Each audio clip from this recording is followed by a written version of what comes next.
खबर निकलकर आ रही है खटीमा से, जहां पर उधम सिंह नगर लोकसभा कांग्रेस प्रत्याशी प्रकाश जोशी ने अपने नामांकन के बाद आज खटीमा में शहीदों को श्रद्धांजलि अर्पित कर कांग्रेस के सभी कार्यकर्ताओं से सम्मेलन में संबोधित किया।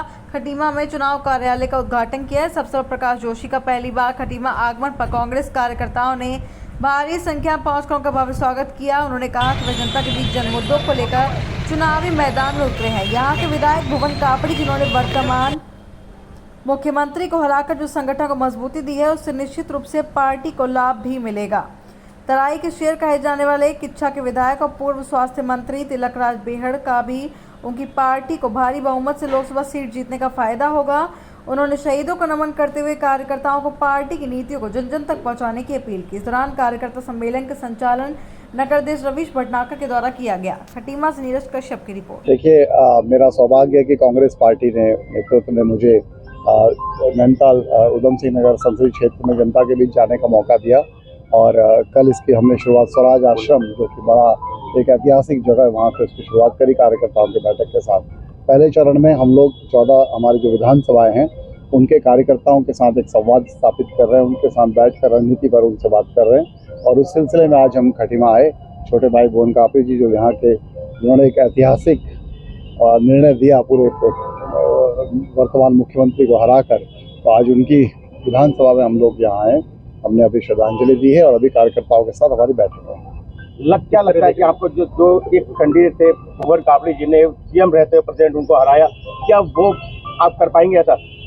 देखिए, ऐसा है, कांग्रेस ये चुनाव जो है कांग्रेस परिवार लड़ाता है, ठीक है। भुवन कापड़ी जी की लगातार सक्रियता और एक मजबूत यहाँ जो संगठन था, हमारे साथ हिमांशु बाबा जी भी हैं जो जिले के अध्यक्ष हैं, प्रकाश बेहड़ जी हमारे किच्छा से बहुत ही कर्मठ, और आप जानते हैं कि उनका तराई के शेर के नाम से वो प्रचलित भी हैं।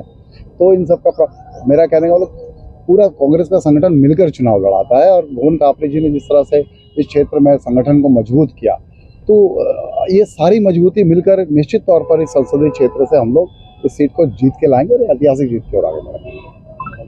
कांग्रेस के लोकसभा के प्रत्याशी श्री प्रकाश जोशी जी को जिम्मेदारी चुनाव लड़ने की दी है हाईकमान ने, और कम समय मिला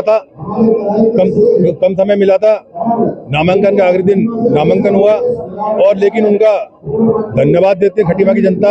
और हमारा सौभाग्य यही है कि उन्होंने शहीदों की जो स्थल है खटीमा, शहीद स्थली जो उत्तराखंड राज्य आंदोलन स्थल है, उसको चुना कि मैं आज शहीदों को नमन करके उसका यहाँ खटीमा में भूतपूर्व सैनिक संघ के लोग हैं उनके इलाके से अपने चुनाव का प्रचार शुरू करूंगा। तो आज हमारा सौभाग्य हमारे बीच आया और शुरुआत खटीमा से करी है पूरे जोश खरोश के साथ। आप देख रहे हैं कि भुवन कापड़ी जी के नेतृत्व में खटीमा के लोग कार्यकर्ता पूरे जोश में है। यहाँ उनका भव्य स्वागत किया गया है और वो राष्ट्रीय स्तर की समस्याओं को लेकर भाजपा के खिलाफ, चाहे वो अग्निवीर की हो, अंकिता हत्याकांड हो, मनरेगा हो, भ्रष्टाचार हो, खनन हो, नशे का प्रकोप हो, और ये लॉ एंड ऑर्डर हो, जो सरेआम बाबा तरसेम जी की हत्या हुई है, यहाँ भारामल बाबा की हत्या हुई, कोई खौफ बेखौफ यहाँ पर गुंडे बदमाश कार्रवाई कर रहे हैं, उसके खिलाफ आज यहाँ से बिगुल फूका है। और उम्मीद है कि खटीमा से जिस तरीके से भुवन कापड़ी ने रिकॉर्ड बनाया था, वैसे प्रकाश जोशी भी बम्पर लीड लेके आए थे।